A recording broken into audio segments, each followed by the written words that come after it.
क्या आसमान से गोलियां बरस सकती हैं? क्या ऐसा हो सकता है कि किसी का खून हो जाए और कोई खूनी भी ना हो? क्या ऐसा हो सकता है कि दिन दहाड़े गुनाह हो और कोई गुनहगार भी ना हो? इन सवालों को सुनकर आप हैरान होंगे, लेकिन यूपी में एक हाई प्रोफाइल मर्डर केस पर 14 साल बाद जो फैसला आया, उसकी कहानी कुछ ऐसी ही है। यह कहानी है बीजेपी नेता कृष्णानंद राय के मर्डर की। इस हत्याकांड की असली कहानी क्या है? कैसे साजिश के तार बुने जाते रहे और प्रशासनिक मशीनरी अनजान बनती रही या फिर किसी दबाव में ऐसा करती रही? लेकिन इस हत्याकांड के पूरे घटनाक्रम से जुड़े रहे एक पूर्व पुलिस अधिकारी ने इसे जांच एजेंसी की बड़ी लापरवाही बताया। पूर्व पुलिस अफसर के मुताबिक जांच करने वाली एजेंसी ने एक ऐसे इलेक्ट्रॉनिक एविडेंस और एफआईआर को नजरअंदाज किया जिसमें यह संकेत मिल रहे थे कि किस कदर कृष्णानंद राय हत्याकांड की साजिश के तार मुख्तार अंसारी से जुड़े थे। आइए जानते हैं क्या हुआ था जब पुलिस अधिकारी शैलेंद्र सिंह ने मुख्तार अंसारी पर हाथ डाला था। कैसे सरकार ने उनको दबाने की कोशिश की, खुद शैलेंद्र सिंह की जुबानी सुनिए। बीजेपी विधायक कृष्णानंद राय की हत्याकांड में अदालत ने सीबीआई की तमाम दलीलों को दरकिनार करते हुए मुख्तार अंसारी समेत सभी आरोपियों को बरी कर दिया। लेकिन कृष्णानंद राय हत्याकांड आज भी उत्तर प्रदेश और उत्तर प्रदेश की सियासत के लिए अपनी अहमियत रखता है। आज हम इस हत्याकांड की परतों को उजागर करने की कोशिश करेंगे कि क्या हुआ था उस वक्त। और आज इसी कड़ी में हमारे साथ बातचीत करने के लिए उत्तर प्रदेश पुलिस के वो अफसर हैं जिन्होंने 1 साल पहले, यानी कृष्णानंद राय की हत्या से 1 साल पहले मुख्तार अंसारी के पास से एलएमजी बरामद की थी। हमारे साथ बातचीत करने के लिए डिप्टी एसपी शैलेंद्र सिंह हैं जिन्होंने इस्तीफा दे दिया और आज वो इस्तीफा देने के बाद समाज के तमाम सरोकारों से जुड़े हुए हैं। सर, हम उस समय की घटना जानना चाहते हैं जब आपने एलएमजी बरामद की थी। आप यूपी एसटीएफ में हुआ करते थे, क्या हुआ था उस दिन, कैसे क्या हुआ? उस दिन की घटना से पहले मैं उल्लेख कर दूं कि क्यों ये सब करना पड़ा था। मुख्तार अंसारी और विधायक कृष्णानंद राय जी के बीच में लखनऊ के कैंट थाना क्षेत्र में क्रॉस फायरिंग हुई थी और एक गंभीर घटना थी। शासन जिस पर सतर्क हो गया और शासन ने दोनों पक्षों को लिसनिंग पर कहा कि इनको वॉच किया जाए, निगरानी किया जाए, इनके फ़ोन नंबर मॉनिटर किया जाए। उसी क्रम में फ़ोन नंबर मॉनिटरिंग में एक नंबर आया जो मुख्तार अंसारी द्वारा यूज़ किया जा रहा था। उस नंबर को जब डेवलप किया गया तो देखा गया कि उसमें एक लाइट मशीन गन खरीदने की बात आ रही थी और वो लाइट मशीन गन एक सेना का भागा हुआ सैनिक था, बाबूलाल यादव, उससे ये 1 करोड़ में खरीदने की बातचीत चल रही थी। जब ये लगभग डील फाइनल हो गई, ये डील होनी थी 25 जनवरी 2004 को, तो शासन के अनुमति से और सीनियर अधिकारियों के निर्देश पे हम लोगों ने उस पर रेड किया और उस व्यक्ति भगोड़े सैनिक को पकड़ा, उसके मामा को पकड़ा और वो लाइट मशीन गन बरामद की। लाइट मशीन गन जब बरामद हुई तो उसमें जो धाराएं लगती हैं वो तो लगी ही और साथ में पोटा अधिनियम उस समय एग्जिस्ट करता था, तो पोटा भी इस पे लगा क्योंकि ये आतंकवाद से संबंधित घटनाएं थी। आर्मी की चुराई हुई जम्मू कश्मीर से राइफल थी ये, मतलब लाइट मशीन गन, और ये तुरंत उस पर पोटा लगा। पोटा लगते ही मुख्तार अंसारी को सांप सूंघ गया क्योंकि आर्म्स एक्ट में सैंपल रिकवरी जिसके पास होती दोषी होता था, तो वो समझ रहे थे कि भाई दोनों पकड़े गए, हमसे क्या मतलब, हम बच जाएंगे। लेकिन पोटा जैसे उनको पता चला तो वो घबरा गए और उन्होंने शासन में अपना संपर्क किया, सरकार से संपर्क किया। सरकार अल्पमत की थी, इन लोग समर्थन देते थे, मुलायम सिंह यादव जी की सरकार थी, और वहाँ दबाव बनाया कि इस पोटा को ख़त्म किया जाए और मेरा नाम किसी तरह से निकाला जाए। मेरे ऊपर भी दबाव इन लोगों ने बनाया कि आप इसको एफआईआर चेंज करिए या आप मुख्तार का नाम मत लीजिए, लेकिन वो मैं माना नहीं। और मेन वजह थी इस लाइट मशीन गन को खरीदने के पीछे ये वजह थी मुख्तार अंसारी, जो बातचीत में टेप हुआ था और शासन के पास होगा भी वो, उसमें मुख्तार अंसारी ये कह रहा था कि इनकी कृष्णानंद राय जी की जो स्कॉर्पियो बुलेट प्रूफ है वो एसएलआर के अगेंस्ट में, सेल्फ लोडिंग राइफल के अगेंस्ट में है, और लाइट मशीन गन यानी एलएमजी हमारे पास आ जाए तो हम उसको भेज देंगे तो इस वजह से वो किसी कीमत पर उसको खरीदना चाहता था। यानी हत्याकांड 2005 में अंजाम दिया गया मुख्तार अंसारी, लेकिन कोशिश में 2004 से लगा था जो सर्विलांस में आया। यस, मुख्तार अंसारी 2004 शुरू से ही इसमें लगा था कि किसी तरह इनको साफ करना। वो तो मैंने पकड़ लिया था लाइट मशीन गन, नहीं तो शायद विधायक जी तो 1-1.5 साल पहले ही खत्म मार दिए जाते हैं। तो उसके लिए ये लोगों ने पूरी ये साजिश रची, लेकिन दुर्भाग्य था उनका मुख्तार अंसारी का कि वो पकड़ गई राइफल और सब कुछ हुआ।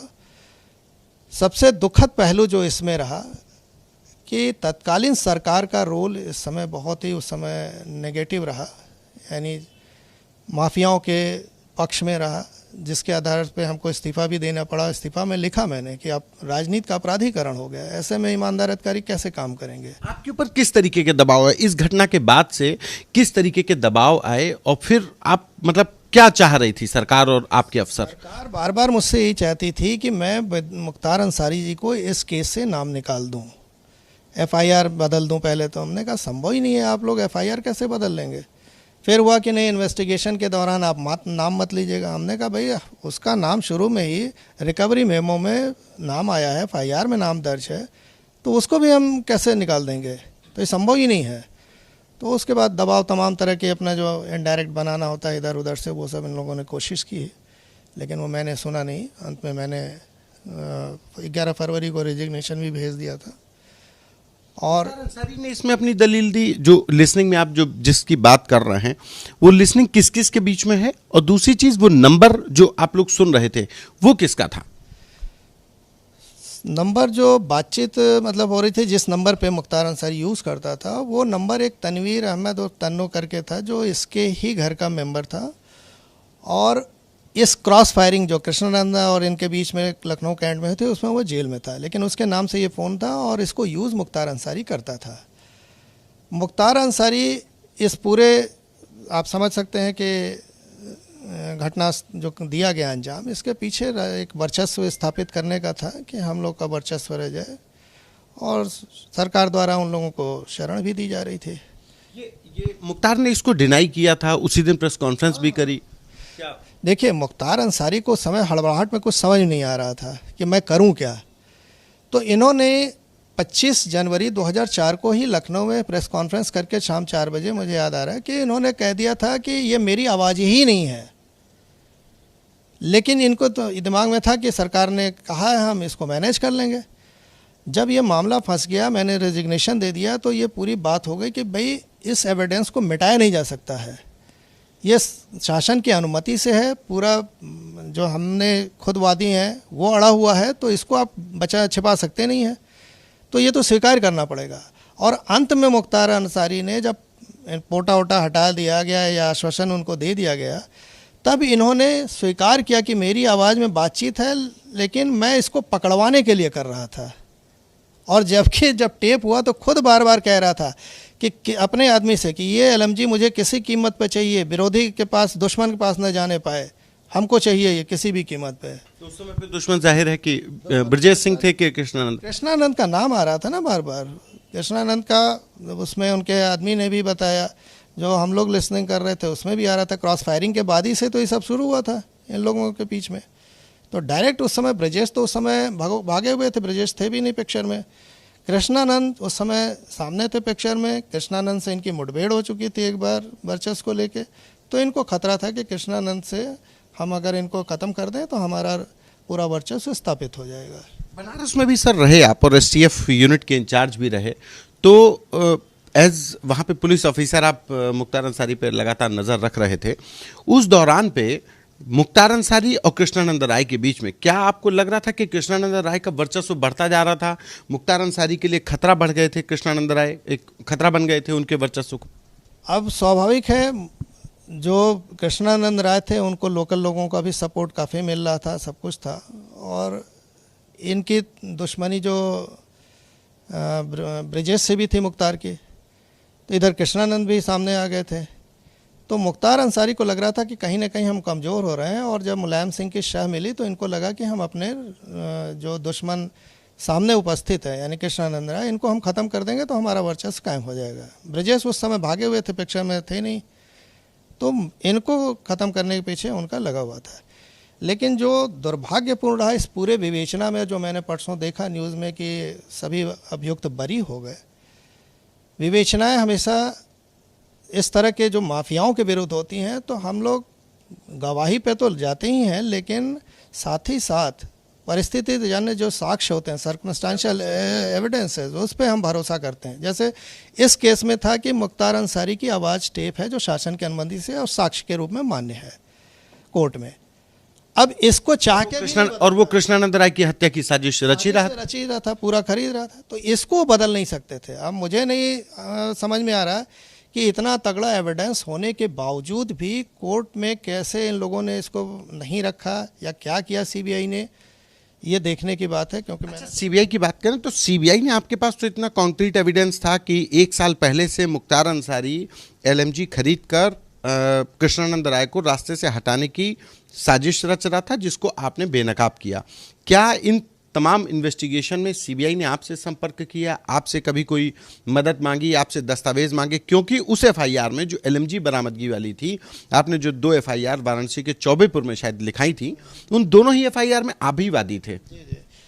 मुझे आश्चर्य इस बात का कि सीबीआई ने कभी मुझसे संपर्क नहीं किया, और आपको जान के आश्चर्य होगा कि जिसका मैं वादी था उस केस की जो इन्वेस्टिगेशन उस समय मैं तो रिज़ाइन कर चुका था, एसटीएफ कर रही थी, उसने भी मुझसे बयान नहीं लिया, मेरा बयान अपने आप नोट कर लिया था। सबसे आश्चर्य की बात यह, यानी किसी ने भी मुझसे संपर्क नहीं किया बयान लेने के लिए। और सीबीआई तो पता नहीं मेरे लिखी भी कि नहीं लिखी, लेकिन इन लोगों ने मेरा बयान अपने मन से लिख लिया था एसटीएफ ने। मतलब जिस मामले की जांच आप कर रहे थे और उस पर रिजाइन कर दिया, और वही एफआईआर, वही केस नंबर की जांच जो एसटीएफ ने करी, उसमें भी वादी मुकदमा सही अगर कहा जाए तो बयान नहीं, बिल्कुल मेरा बयान नहीं लिया था और अपने से मेरा बयान लिख लिया। जबकि वो मेरे पास आते लोग तो मैं काफ़ी कुछ उसमें देता। बाद में ये चीज़ें मैंने कोर्ट में दी। खैर कोर्ट में 2 अभियुक्त जो पकड़े गए थे उनको तो सजा हुई, लेकिन पोटा हटा लेने से पूरा बच गया मुख्तार अंसारी। लेकिन अगर सीबीआई यही इन्वेस्टिगेशन में अपना शामिल कर लेती तो वो नहीं होने पाता है। और अभी मैंने आज न्यूज़पेपर में पढ़ा कि माननीय योगी जी ने, माननीय योगी जी ने इसमें अपील करने के लिए कहा है। तो माननीय योगी जी अपील कर रहे हैं और हो सकता है री इन्वेस्टिगेशन हो, तो उसमें अगर मुझसे पूछा जाएगा तो वो एविडेंस है सामने, वो सब मैं बताऊंगा। अच्छा, दूसरी चीज़ एक कि इस हत्याकांड के बाद एक नाम मुख्तार और कृष्णानंद और ब्रजेश सिंह के अलावा एक जो नाम बड़ा उभर के आया वो था मुन्ना बजरंगी का। मुन्ना बजरंगी का इस हत्याकांड के बाद से, अगर इस हत्याकांड से जुड़ी कोई बात हो आपकी जानकारी में, कुछ बताना चाहें कि कैसे हत्याकांड को अंजाम दिया गया या कुछ अहम बात आप? नहीं, उस समय चूँकि हम तो रिज़ाइन कर चुके थे जब ये हत्या हुई, और मुन्ना बजरंगी का नाम शूटर के रूप में आया था जो पब्लिक के बीच में था कि मुन्ना बजरंगी ने फायरिंग की, मौके पे ये वो थे, हाँ सब लोग थे। और सबसे आप लोग को याद होगा कि जब ये इनकी हत्या कर दी गई तो तत्कालीन बीजेपी के सभी बड़े नेताओं ने धरना प्रदर्शन बनारस में किया, कई दिन तक चला ये। उसके बाद रथ यात्रा निकली थी, राजनाथ जी उस समय नेतृत्व में, और उसी के बाद राजनाथ जी अध्यक्ष भी होने गए थे। योगी जी का मुझे इसलिए विशेष रूप से याद है कि उस धरना प्रदर्शन में मैंने योगी जी को रिक्वेस्ट करके बुलाया था कि ये आपको आना चाहिए था और इसके खिलाफ। तो योगी जी स्वयं बनारस में आए थे उस धरना प्रदर्शन में, और पूरे लाव लश्कर के साथ आए थे, और पूरी उनकी खातिरदारी हम ही लोगों ने की थी कि आप बिल्कुल इसको उठाइए, आप एक सांसद हैं, सब कुछ है। और योगी जी ने बहुत अच्छे तरीके से उसको उठाया था। तो मुझे उम्मीद है कि योगी जी ने अगर ये निर्णय लिया कि इसकी हम अपील करेंगे तो इसमें पीड़ित पक्ष के साथ न्याय होगी। और पूरा जो जनमानस है, मैं देख रहा हूँ लोगों को आश्चर्य हो रहा है कि इतना सब कुछ होने के बावजूद भी पूरे सभी अभियुक्त बरी हो गए, तो अंत में लोग कानून व्यवस्था पर कैसे विश्वास करेंगे, ये प्रश्न चिन्ह खड़ा हो गया है। तो मुझे पूरी उम्मीद और आशा है कि योगी जी के नेतृत्व में जो सरकार चल रही है उसमें न्याय मिलेगा पीड़ित पक्ष को। इस हत्याकांड के बाद से अपराध की दुनिया का डायनेमिक्स कितना बदला था?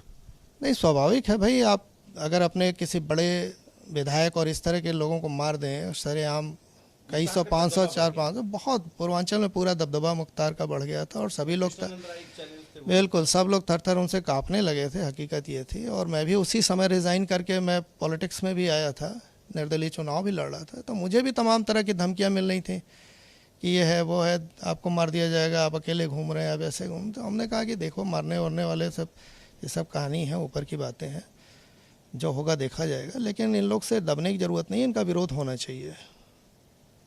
धन्यवाद सर, बहुत महत्वपूर्ण जानकारियां दी। हमारे साथ शैलेंद्र सिंह जी थे, जिन्होंने मुख्तार अंसारी पर 1 साल पहले कृष्णानंद राय हत्याकांड से 1 साल पहले जो कार्रवाई की, उसने न सिर्फ जराइम की दुनिया बल्कि उत्तर प्रदेश की सियासत में भूचाल ला दिया था।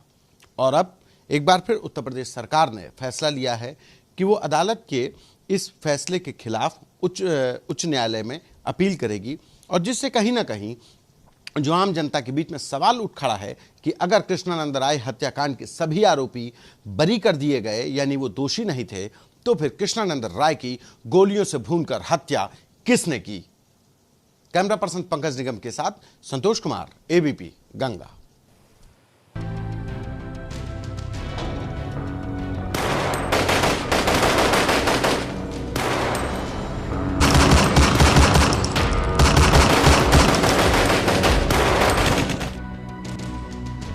कृष्णानंद राय मर्डर केस में मुख्तार के अलावा कुछ और आरोपी थे, जिनमें संजीव माहेश्वरी, इजाजुल हक, मुख्तार का भाई अफजाल अंसारी, राकेश पांडे, रामू मल्लाह, मंसूर अंसारी और मुन्ना बजरंगी था।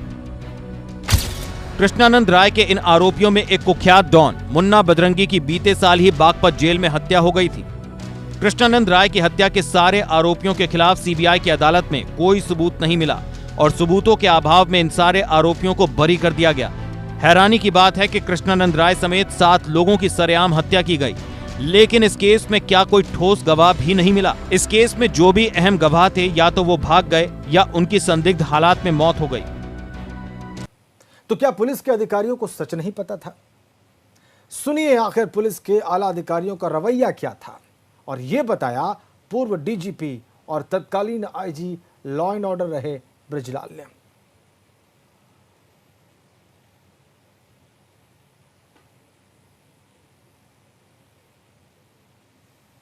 कृष्णानंद राय हत्याकांड में सभी आरोपियों को बरी करने के बाद एक बार फिर कृष्णानंद राय हत्याकांड चर्चा में है।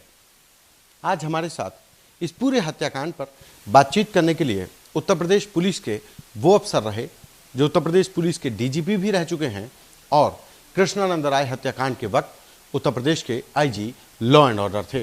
हमारे साथ बातचीत करने के लिए पूर्व डीजीपी ब्रजलाल जी हैं। सर, उस समय पे क्या सिनेरियो था जब ये हत्या हुई, क्या परिस्थितियां थी, उत्तर प्रदेश में क्या रहा? उत्तर प्रदेश में समाजवादी सरकार थी और उस समय मुख्तार अंसारी को खुली छूट थी।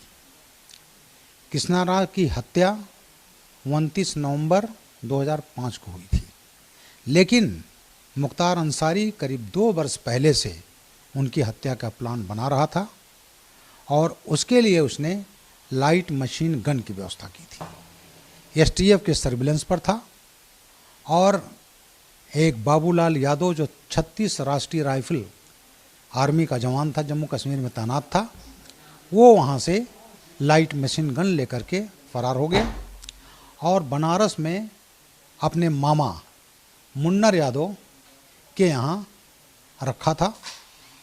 मुन्नर यादव बहुत दिनों तक मुख्तार अंसारी का गनर रह चुका था और उस समय रिटायर होकर के बनारस में रह रहा था। शैलेंद्र कुमार सिंह नाम इनका। शैलेंद्र कुमार सिंह डिप्टी एसपी थे एसटीएफ के, उत्साही नौजवान ये, और राजकुमार विश्वकर्मा एसएसपी एसटीएफ थे जिन्होंने इस टास्क की जिम्मेदारी दिया था। शैलेंद्र ने रेड किया, मुन्नर यादव और उसका भांजा Babulal Yadav light machine gun और करीब 200 कारतूसों के साथ गिरफ्तार कर लिए गए। क्योंकि पूरा एविडेंस था, सर्विलांस पर था, हर चीज़ें टेप थी, तो उसमें शैलेंद्र प्रताप सिंह ने वाराणसी में कैंट थाने में मुकदमा कायम कराया। मुन्नर यादव गिरफ्तार हुए और वो उसका भांजा बाबूलाल यादव गिरफ्तार हुआ और मुख्तार अंसारी पर भी पोटा लगा, प्रिवेंशन ऑफ टेररिज्म एक्ट, क्योंकि इस टाइप के घातक हथियार ये करना, प्लान करना, वो पोटा की श्रेणी में आता था, तो पोटा लगा। सरकारी प्रोसिक्यूशन की मंजूरी नहीं। बता रहा हूँ। उसके बाद जैसे पोटा लगा, मुझे याद है उस समय के मुख्यमंत्री, नाम लेना उचित नहीं है, उन्होंने कहा, और बुआ सिंह साहब ये डीजी लॉ एंड ऑर्डर थे, और वो बिल्कुल इस पर शैलेंद्र कुमार पर बरस पड़े, और इसका इतना हुआ, इसके ऊपर इतना दबाव डाला गया, लेकिन एफआईआर लिख गया तो लिख गया, एफआईआर तो वापस नहीं होता। कि इतना प्रताड़ित हुए शैलेंद्र सिंह, एक बहादुर डिप्टी एसपी, उत्साही डिप्टी एसपी, जिसने इतना बड़ा काम किया था, ये लगता था कि जैसे इसने कोई बहुत बड़ा पाप कर दिया हो। और इसने, ये घटना थी 25/26 जनवरी 2004। स्थितियां थीं, वो पुलिस अधिकारी जो कि दिन रात काम कर रहे थे कि सच सामने आए, गुनहगार को सजा मिले, गुनहगार में खौफ पैदा हो, उन पर राजनीतिक दबाव बनाया जा रहा था कि वो अपने इन्वेस्टिगेशन से, सच की तलाश से पीछे हट जाएं।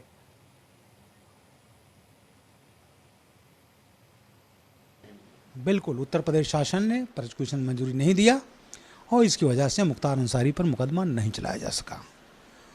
उसके बाद मुख्तार अंसारी प्लान करता रहा, गाजीपुर जेल में था, सभी सुविधाएं प्राप्त थी, वहाँ इसका दरबार लगता था, और वहाँ के, यहाँ तक कि वहाँ के एसपी जो थे वो भी वहाँ जाते थे, और जो है जेल पर मिलने। ये सर किस वक्त की बात है? जब कृष्णानंद राय हत्याकांड हुआ 2005 में, उस वक्त ये गाजीपुर जेल में था। बिल्कुल। एक साजिश के तहत कि ये किसी नहीं, जब कृष्णाराय मर्डर केस हुआ था, ये जेल में था, लेकिन इसने अपनी एक रणनीति के तहत गाजीपुर जेल से अपने को ट्रांसफर करवा लिया था कि अगर गाजीपुर में रहेगा, गाजीपुर की घटना है, तो इसके ऊपर वो आएगी। मुख्तार ने किया तो अपनी चालाकी में इसने गाजीपुर जेल से दूसरी जगह फतेहगढ़ जेल में था। ये एक स्ट्रेटजी के तहत उस वक्त कृष्णानंद राय की हत्या से ठीक पहले आईजी उस वक्त के लॉ एंड ऑर्डर बिजलाल कह रहे हैं कि एक रणनीति के तहत मुख्तार अंसारी ने गाजीपुर जेल से अपना ट्रांसफर करवा लिया। प्रोसिक्यूशन को इजाज़त नहीं मिली, प्रोसिक्यूशन की यानी मुकदमा चाहने की इजाज़त शासन ने नहीं दी मुख्तार अंसारी पर, इस वजह से भी उसका उत्साह बढ़ा। और ये सब कुछ हमसे अभी आप सुन रहे थे, देख रहे थे, बता रहे थे उस वक्त के उत्तर प्रदेश के IG law and order Brijlal. ये स्थितियां थीं, इतना दबाव था, उस वक्त का राजनीतिक नेतृत्व क्या चाहता था, उसकी मंशा क्या थी, ये बिल्कुल साफ साफ जाहिर हो रहा है। शैलेंद्र सिंह जो कि उस वक्त के डिप्टी एसपी थे, जो इन्वेस्टिगेट कर रहे थे, उन पर एफआईआर बदलने का दबाव डाला गया, मुख्तार अंसारी का नाम हटाने का दबाव डाला गया, बाद में उन्होंने रिजाइन भी किया।